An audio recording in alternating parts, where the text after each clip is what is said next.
안녕하세요. 여러분의 건강한 자녀 교육을 응원하는 유선생입니다. 오늘은 불안 세대 마지막 시간으로 이 책의 저자 조너선 하이트 교수가 제안한 더 건강한 아동기를 위한 집단 행동을 주제로 이야기 나눠보겠습니다. 한국 상황에 맞게 우리 부모님들이 지금 바로 실천할 수 있는 현실적인 방법들도 함께 고민해 보려고 하니까요. 끝까지 함께 해주시기 바랍니다. 자녀를 키운다는 거 늘 어렵죠? 특히나 빠르게 변하는 사회와 발전하는 과학기술 속에서 과연 내가 잘하고 있나? 이런 고민 모든 부모의 공통된 고민이 아닐까 싶습니다. 아이들의 정신건강을 위협하는 사회적 문제들이 대두되는 요즘 우리는 어떤 역할을 해야 할까요? 오늘 방송을 통해 그 방법과 역할을 함께 고민해 봤으면 좋겠습니다.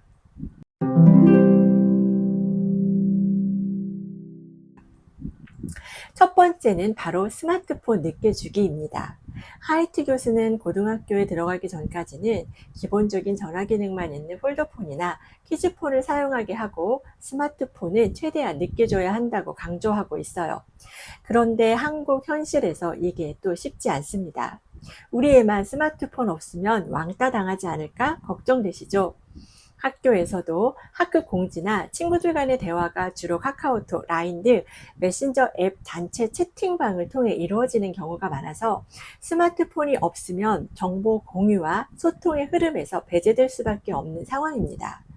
또 일부 수업에서는 스마트폰을 활용한 실시간 퀴즈라든가 자료 검색, 온라인 플랫폼 기반의 조별 활동이 이루어지기도 해요. 스마트폰이 없으면 이런 활동에 참여가 어렵죠. 디지털 교과서와 같은 정책이 확대되면서 스마트 기기를 활용한 디지털 교육이 점차 보편화되고 있는 것도 무시할 수 없습니다. 그래서 개인 혼자 결정하고 결단할 일이 아니라 집단적인 약속이 필요하다는 게 핵심이에요. 스마트폰 챌린지 모임을 만들어 보시면 어떨까요? 반단위 혹은 학부모 밴드에서 중학교 전까지는 스마트폰 사용 금지를 함께 약속해 보는 거죠. 그리고 점진적으로 개방하는 겁니다. 꼭 필요할 때는 태블릿을 가정에서만 사용하게 하고 유튜브나 게임은 부모 계정에서만 정해진 시간에 허용하고요. 스마트폰 사용을 제한하는 것만으로는 부족하고 이를 대신할 대체 활동을 강화하는 것도 필요한데요. 아이들이 스마트폰 없이도 재밌게 놀 수 있도록 보드게임 모임, 클럽 활동, 주말 가족 활동 등을 제한하는 거예요. 학교와의 연계도 중요합니다. 학부모회에서 스마트폰 대신 독서나 운동 프로그램 등을 만들어서 학급 전체의 참여를 유도하는 거죠. 이렇게 하면 우리 아이만 없다는 불안감을 크게 줄일 수 있을 것 같아요. 저희 집은 큰아이는 중3 때부터 핸드폰을 사용했고 작은 아이는 여자아이라 안전 문제 등을 이유로 어쩔 수 없이 초등학교 3학년 때부터 허용했습니다. 컴퓨터는 거실에 두고 사용하게 했고 아이의 공유기를 따로 두고 밤 10시 이후에는 사용을 제한하기도 했어요.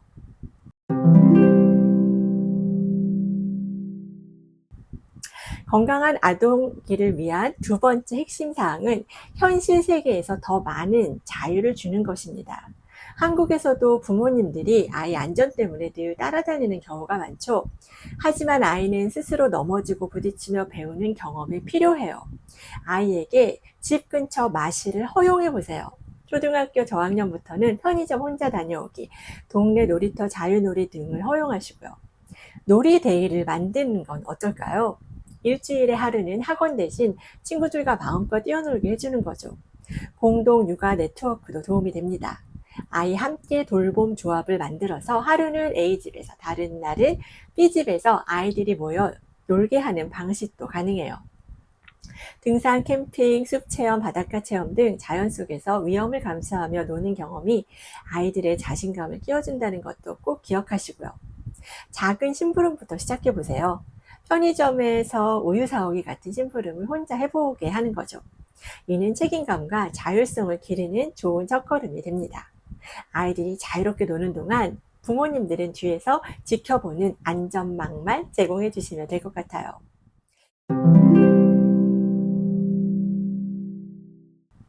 마지막으로 중요한 건 학교와 부모의 협력 그리고 집단 행동입니다.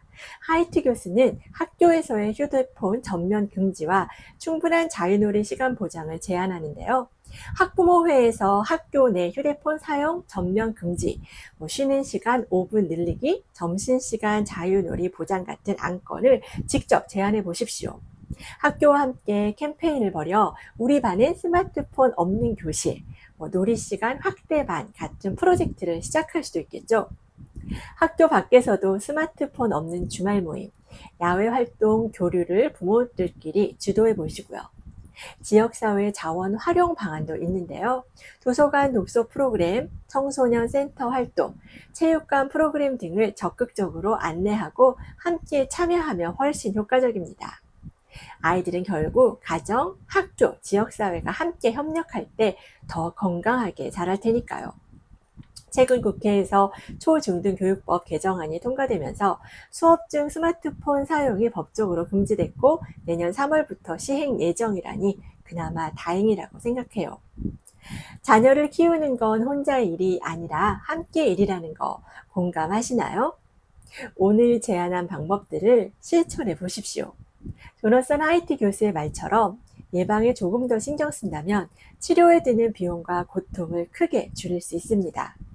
오늘 방송이 우리 아이들을 위한 건강한 공동체를 함께 만들어가는 계기가 됐으면 좋겠어요. 저는 다음 시간에 새로운 주제와 이야기로 다시 찾아뵙겠습니다. 감사합니다.